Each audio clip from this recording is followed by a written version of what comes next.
Dejstvo, da gresta umetnost in vino tesno drug ob drugem, potrjuje druga mednarodna likovna kolonija Vino in prijateljstvo, na kateri se je tudi letos združilo in ustvarjalo 14 umetnikov.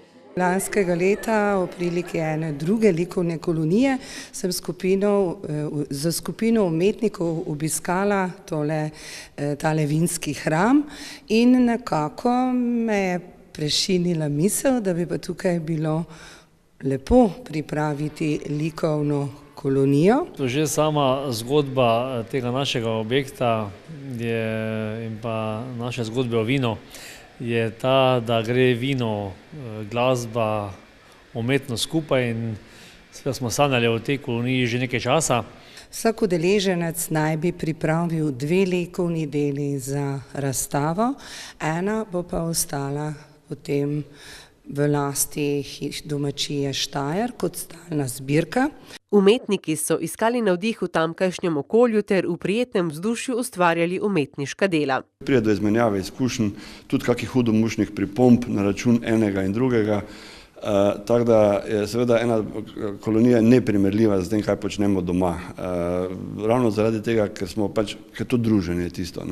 Se pravi, kolegi, ki se srečujemo ravno na takih kolonijah, mogoče na kakih ogledih razstav, skupaj ustvarjamo, skupaj delamo, se pogovarjamo in bi rekel v zelo sproščenem tonu in to se mi zdi en najpomembnejši dodatek temu.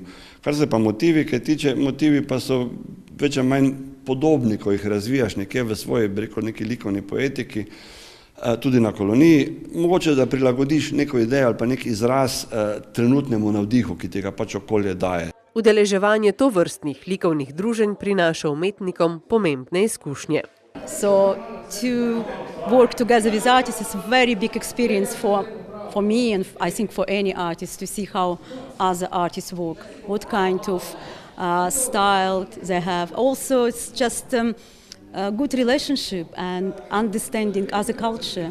It's very important for me and actually usually when I arrive to home I'm really inspired other culture and try to do absolutely different things, try to think maybe more widely, more open mind. It's really good experience for me. It's helped me in my art, helped me very much. Med lansko prvo likovno kolonijo Vino in prijateljstvo so umetniki opravili tudi posebno trgatev. Letos so tako predstavili posebno vino, ki so ga poimenovali Vino prijateljstva, etiketo katerega pa krasi eno izmed lanskoletnih umetniških del.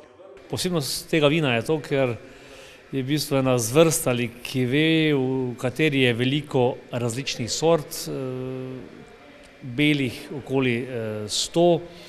In to vino ne morete kupiti, v bistvu ga lahko dobite samo v poklon in že sama ideja pove, da je to, da naj združuje prijatelje ne samo v Sloveniji, širom po svetu in širi to prijateljsko gesto.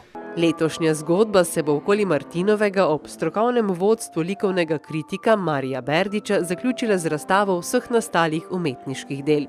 Mednarodna udeležba pa bo še dodatno ponesla sloves naših vin, krajev in umetnosti preko meja naše dežele.